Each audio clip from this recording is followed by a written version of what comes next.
Napansin ko mga kapatid na kapag ang puso mo ay takot, ang isip mo advance mag-isip.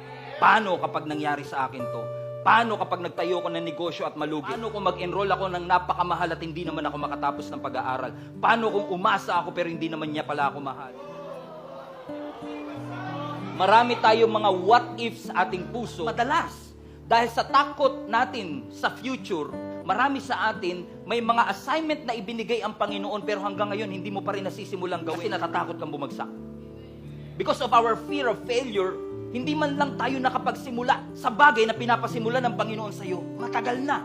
Hindi natin mag-give up yung bagay na pinapag-give up ng Panginoon sa atin. Matagal na. Madalas, kapag gabi, di ko alam kung sino nakaka-relate sa akin, pero meron sa inyo na kapag gabi nahihirapan kayong matulog kasi iniisip ninyo, paano kapag nangyari ito? Paano kapag nangyari ito? Most of the time, nagsisimula siya sa pag-iisip natin. We think it over, pero nag-end up sa overthinking. Paano kapag bumagsak ako? Paano kapag nagkamali ako? Hey, every one of us, lahat tayo ay may potential na bumagsak. Pero hindi porket lahat ay may potensyal na bumagsak ay hihinto na tayong sumubok. Nais ng Panginoon na mag-step tayo outside our comfort zone. Nais ng Diyos na lumabas tayo sa ating nakasanayan kasi gusto kang dalhin ng Panginoon dun sa lugar na kahit ikaw mismo hindi ka maniniwalang kaya kang dalhin ng ating Panginoon. Gusto nating maging mapayapa, gusto nating sumaya, but you cannot be joyful and fearful at the same time. You have to choose for yourself kung anong feeling, anong pakiramdam ang nais nating mag-dominate sa atin. Ang suggestion ko, lagi mong piliin ang kapayapaan at lagi mong piliin ang kaligayahan. Kasi ang takot, it torments. Nagpapahirap yan sa ating buhay. Biblical mismo yan. Ang sabi ng scripture, the fear torments us. And it depends on whose voice are you listening to.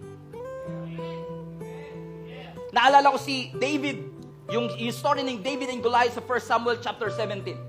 Kung saan si Goliath na 9 feet 6 inches ang height ay hinamon ng entire nation of Israel. Magpadala na lang kayo ng hero ninyo na lalaban sa akin. At kapag natalo ko yung hero ninyo, magpapaalipin kayo sa amin. Pero kapag ako ang natalo ng hero ninyo, well, kung matatalo niya ako, kami lahat ay magpapaalipin sa inyo. Mahigit 1 buwan, araw-araw, twice a day, tinatakot niya ang buong nation of Israel. And then after 40 days, here comes David. Narinig ni David yung exact same word na narinig ng mga Israelites for 40 days. Yung pangahamon, pangaalipusta, panunutya ni Goliath narinig ni David. Pero surprisingly, ang mga Israelites natakot, si David ang sabi niya, "Who is this uncircumcised Philistine?" Sa Tagalog, "Who is this uncircumcised Philistine that is mocking the armies of the living God? I will fight him." Notice, pareho sila ng salitang narinig.